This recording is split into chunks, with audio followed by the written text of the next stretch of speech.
എൻ്റെ പേര് അനിത. ഞാൻ കൊല്ലത്ത് കൊട്ടാരക്കരയ്ക്കടുത്ത് പുത്തൂർ എന്ന സ്ഥലത്തു നിന്നാണ് വരുന്നത്. ഞാനൊരു ഹിന്ദുവാണ്. ഞാൻ ആദ്യമായി ഉടമ്പടി എടുത്തത് 2022 ഒക്ടോബർ 12-ാം തീയതിയാണ്. ഞാൻ ഇവിടെ വരാനുണ്ടായ സാഹചര്യം, ഞാനൊരു നേഴ്സാണ്. 2015 മുതൽ ഞാൻ വിദേശത്തേക്ക് പോകാൻ ട്രൈ ചെയ്യുന്നതാണ്. 5 വട്ടത്തോളം IELTS എഴുതി. പക്ഷേ ഞാൻ പോയിൻ്റുകൾ മാർക്ക് നഷ്ടപ്പെട്ട് അങ്ങനെ പോകാൻ പറ്റാതെയായി.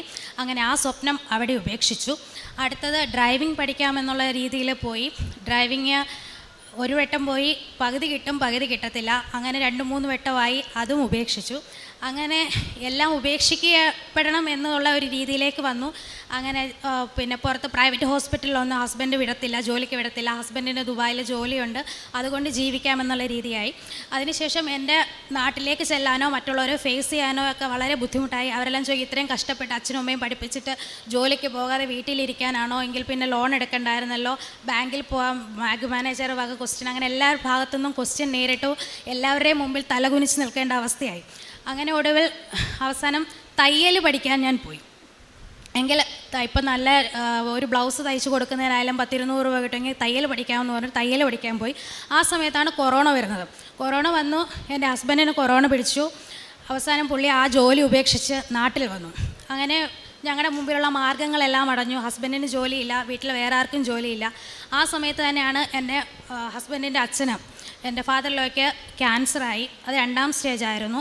അങ്ങനെ ഇത് കുറേ ക്രിട്ടിക്കലായി. പുള്ളി മരണത്തോട് അടുത്തുകൊണ്ടിരിക്കുന്ന സമയത്താണ് ഞങ്ങളുടെ തന്നെ കാസ്റ്റിലുള്ള ഒരു ചേച്ചി അവിടെ വരികയും ഇതുപോലെ ഉടമ്പടി ഉപ്പും തേനും ഒക്കെ കൊണ്ട് തന്നിട്ട് പറഞ്ഞു, ഇതുപോലൊരു പള്ളിയുണ്ട്, അവിടെ ചെന്ന് പ്രാർത്ഥിച്ചാൽ അസാധ്യമായ ഏത് കാര്യവും മാധവ് സാധിച്ചു തരും എന്നൊക്കെ പറഞ്ഞു.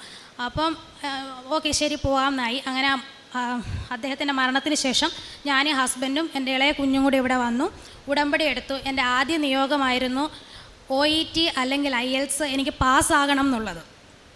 അങ്ങനെ ഇവിടെ വന്ന് നിയോഗമൊക്കെ വെച്ചു, വീട്ടിൽ പോയി. അതിന് മുമ്പ് ഞാൻ നഴ്സിംഗ് പഠിക്കുമ്പം തന്നെ എൻ്റെ കൂടെ ഒരു ബൈബിളുണ്ട്. എൻ്റെ കൂടെയുള്ള ഫ്രണ്ട്സൊക്കെ പ്രാർത്ഥിക്കുമ്പോൾ അങ്ങനെ അവരുടെ കൂടി ചേർന്ന് പ്രാർത്ഥിക്കുകയും അങ്ങനെ യേശുവിൽ ഭയങ്കര വിശ്വാസത്തിലുള്ള ഒരാളായിരുന്നു ഞാൻ. കല്യാണം കഴിഞ്ഞ ശേഷം വിഷമങ്ങൾ വരുമ്പോൾ മാത്രം ബൈബിളിനെ ആശ്രയിക്കുന്ന ഒരു വ്യക്തിയായി ഞാൻ മാറിയിരുന്നു. അപ്പോൾ ആ ബൈബിൾ ഞാൻ കൂടെ എടുത്ത് വെച്ച് വായിക്കും. എനിക്ക് വിഷമം വരുങ്ങളെല്ലാം ഞാൻ യേശുപ്പച്ചനോട് പറയും, മാതാവിനോട് പ്രാർത്ഥിക്കും. അങ്ങനെ ആയിരുന്നു രീതി.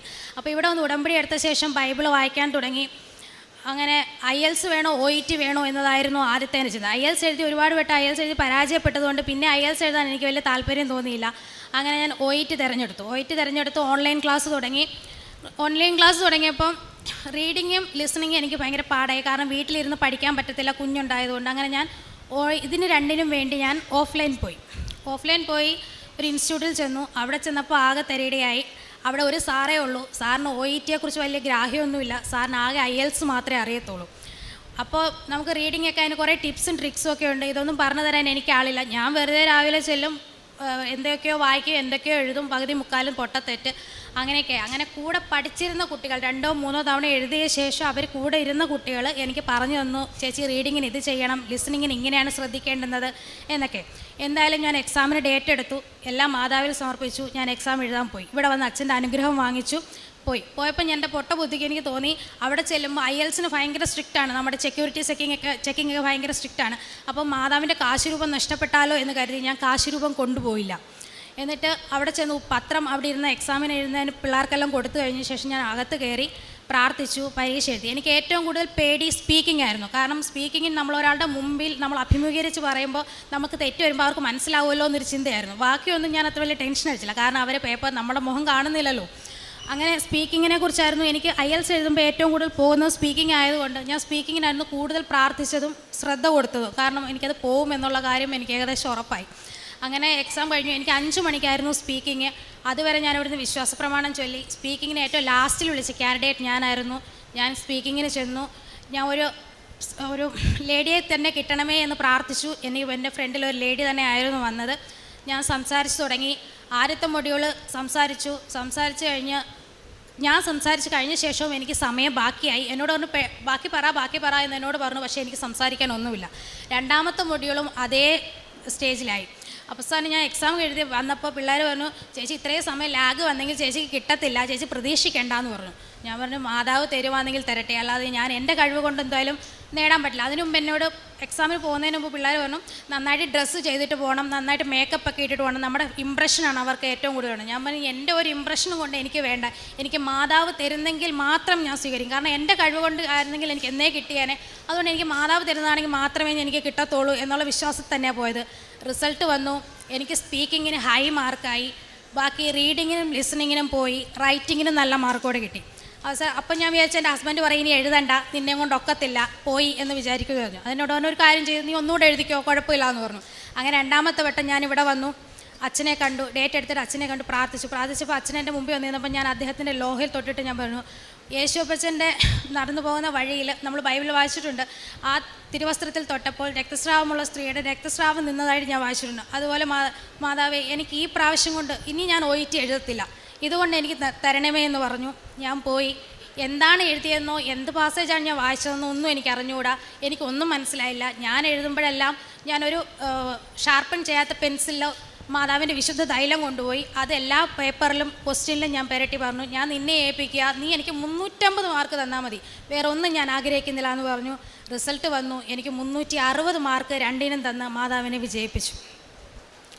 അതിനുശേഷം ന്യൂസിലാൻഡ് എന്ന കൺട്രിയിലേക്ക് പോകാൻ വേണ്ടിയിട്ട് ഞങ്ങൾ പ്രോസസ്സിങ് തുടങ്ങി.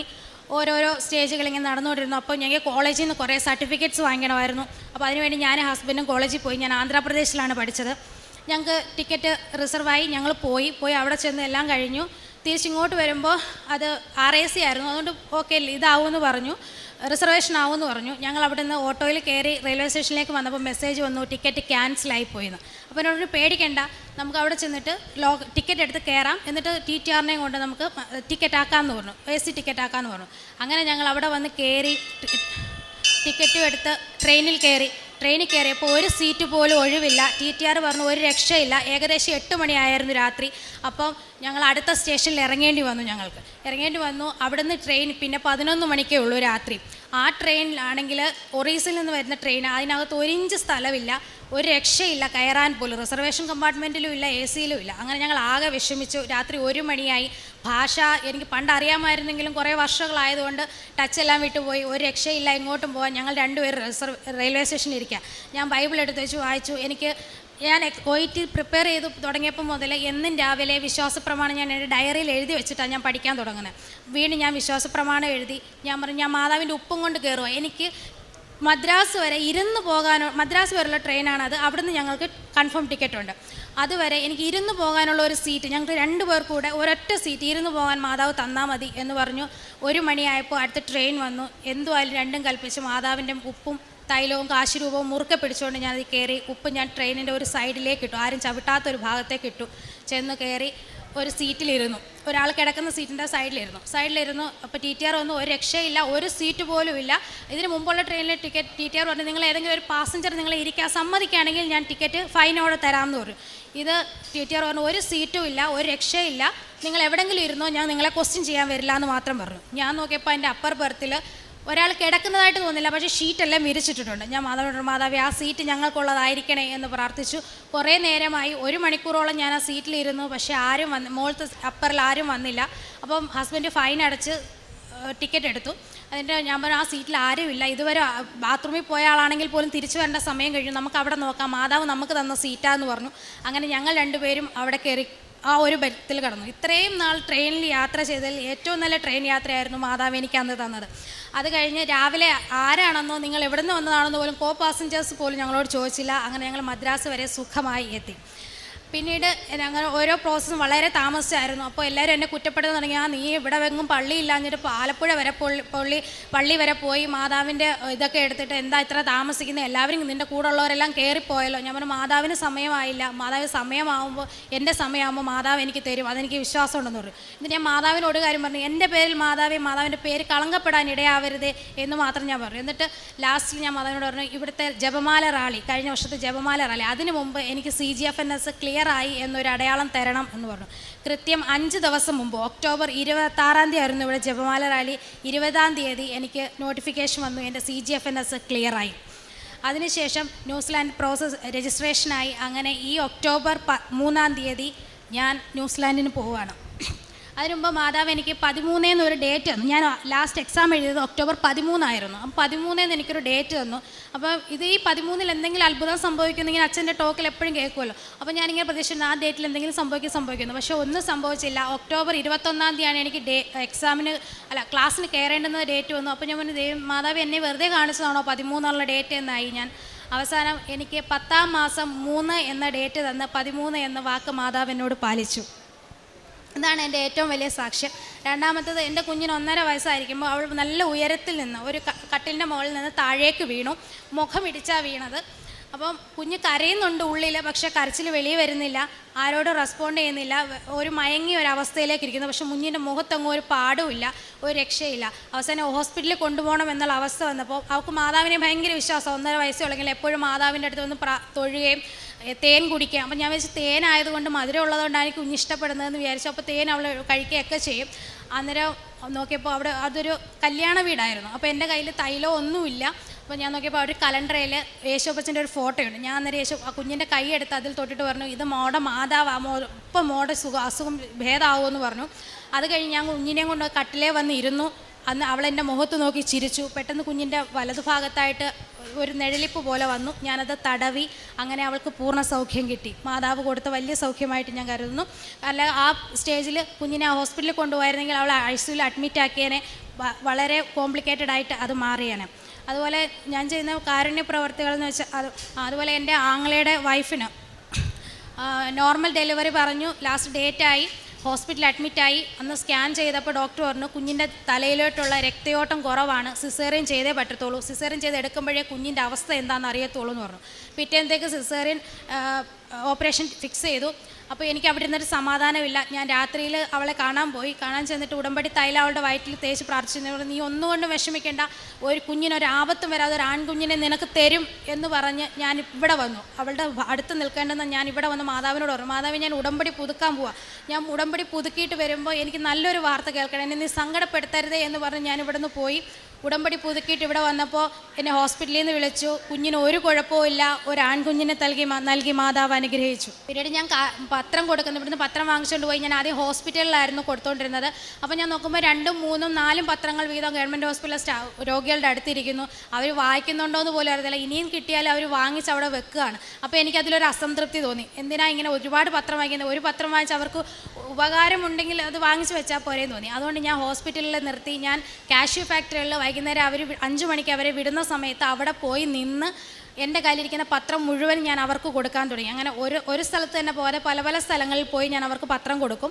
അതുപോലെ ബസ് സ്റ്റാൻഡിൽ പോയി ഞാൻ ആഹാരം ഉണ്ടാക്കി ബസ് സ്റ്റാൻഡുകളിൽ കൊണ്ടു കൊടുക്കും. അവിടെ അടുത്ത് ഞങ്ങളുടെ അവിടുത്തെ പിന്നെ വൃദ്ധരായ അമ്മമാർ താമസിക്കുന്ന അനാഥാലയമുണ്ട്. അവിടെ പോയി അവർക്ക് വേണ്ടുന്ന കാര്യങ്ങൾ ചെയ്യും. ഇതൊക്കെയാണ് എൻ്റെ കാരുണ്യ പ്രവർത്തികൾ ഞാൻ ചെയ്തിരിക്കുന്നത്. 20-ാം സങ്കീർത്തനത്തിൻ്റെ 1-ാം വാക്യത്തിൽ നമ്മളിങ്ങനെ വായിച്ചു കേൾക്കുന്നു, നിൻ്റെ കഷ്ടകാലത്ത് കർത്താവ് നിൻ്റെ പ്രാർത്ഥന കേൾക്കട്ടെ. പ്രിയമുള്ളവരെ, നമ്മളുടെ ജീവിതത്തിൽ പ്രതിസന്ധികൾ ഉണ്ടാകുമ്പോൾ, തകർച്ചകൾ ഉണ്ടാകുമ്പോൾ, അല്ലെങ്കിൽ നമ്മൾ ഉയരുന്നില്ല എന്നുള്ള ബോധ്യത്തിലേക്ക് നമ്മൾ കടന്നു വരുമ്പോൾ, ദൈവത്തിൽ ആശ്രയിക്കുന്ന ഒരു വ്യക്തിയുടെ ജീവിതം ദൈവം അത് സുരക്ഷിതമാക്കുമെന്നും ദൈവത്തിൻ്റെ പദ്ധതിക്കനുസരിച്ചുകൊണ്ട് മുന്നോട്ട് പോകുമെന്നും ഈ സഹോദരൻ നമ്മളോട് സാക്ഷ്യം പറയുമ്പോൾ നമുക്ക് വളരെ വ്യക്തമായിട്ട് മനസ്സിലാവുകയാണ്. നമുക്കറിയാം, ഈ സഹോദരി തൻ്റെ വിശ്വാസത്തിൻ്റെ പ്രതീകമായിട്ട് ഉപയോഗിച്ചത് വിശുദ്ധ ഗ്രന്ഥത്തിൽ നമ്മൾ വായിക്കുന്ന രക്തസ്രാവക്കാരിയായിട്ടുള്ള സ്ത്രീ കർത്താവിൻ്റെ വസ്ത്രത്തിൻ്റെ വിളുമ്പിൽ സ്പർശിക്കുകയും സുഖം പ്രാപിക്കുകയും ചെയ്യുന്നതാണ്. നമുക്കറിയാം, സിറോഫിനീഷ്യൻ വംശജയായിട്ടുള്ള സ്ത്രീ കർത്താവിൻ്റെ സന്നിധിയിലേക്ക് വരുന്നു. കർത്താവിൻ്റെ സന്നിധിയിൽ വന്നുകൊണ്ട് തൻ്റെ കുഞ്ഞിന് വേണ്ടിയിട്ട് പ്രാർത്ഥിക്കുന്നു. ഇങ്ങനെ വ്യത്യസ്തങ്ങളായിട്ടുള്ള സാഹചര്യങ്ങൾ നമ്മൾ വിശുദ്ധ ഗ്രന്ഥത്തിൽ നമ്മൾ കാണാറുണ്ട്. കർത്താവിൻ്റെ സന്നിധിയിൽ വിശ്വാസം ഏറ്റുപറഞ്ഞുകൊണ്ട് പ്രാർത്ഥിക്കുന്നവരുടെ ജീവിതത്തിലേക്ക് കർത്താവ് കടന്നു വരുന്നതും കർത്താവ് സൗഖ്യപ്പെടുത്തുന്നതും കർത്താവ് അവരുടെ ജീവിതത്തിൽ അവർക്ക് ആവശ്യമായിട്ടുള്ള കാര്യങ്ങൾ ക്രമീകരിക്കുന്നതായിട്ട് നമ്മൾ വിശുദ്ധ ഗ്രന്ഥത്തിൽ നമ്മൾ വായിക്കുന്നുണ്ട്. ഈ സഹോദരിയും നമ്മളോട് സാക്ഷ്യം പറയുമ്പോൾ തൻ്റെ വിശ്വാസത്തിൻ്റെ ധീരത അല്ലെങ്കിൽ തൻ്റെ വിശ്വാസത്തിൻ്റെ ആഴം വെളിപ്പെടുത്തിക്കൊണ്ടാണ് ഈ സഹോദരിയുടെ ഉടമ്പടി ജീവിതം നമ്മളുടെ മുൻപിൽ അനുഭവ സാക്ഷ്യമായിട്ട് പങ്കുവെക്കുന്നത്. വിശ്വാസത്തോടുകൂടി ദൈവതിരുസന്നിധിയിൽ പ്രാർത്ഥിക്കുന്ന ഏതൊരു വ്യക്തിയുടെയും ജീവിതത്തെ കർത്താവ് സ്പർശിക്കുമെന്നും ആ വലിയ അനുഭവം തങ്ങളുടെ ജീവിതത്തിൻ്റെ കുറവുകളെ നിറവുകളാക്കി മാറ്റുമെന്നും ഈ സഹോദരി ഉടമ്പടി സാക്ഷ്യത്തിലൂടെ നമ്മളോട് പങ്കുവയ്ക്കുകയാണ്. ഈ സഹോദരിയോട് ചേർന്ന് നിന്നുകൊണ്ട് നമുക്കും ഇരു കരങ്ങളും പിടിച്ച് ദൈവത്തിൻ്റെ നാമത്തെ മഹത്വപ്പെടുത്താം. പരിശുദ്ധ അമ്മയ്ക്കും തിരുക്കുമാരനും നന്ദി പറയാം. അത്യപൂർവ ദൈവാനുഭവങ്ങൾ ഇനി നിങ്ങൾക്കും സ്വന്തം. ഈ യൂട്യൂബ് ചാനൽ ഇതുവരെ സബ്സ്ക്രൈബ് ചെയ്തിട്ടില്ലെങ്കിൽ ഇപ്പോൾ തന്നെ സബ്സ്ക്രൈബ് ചെയ്യുക.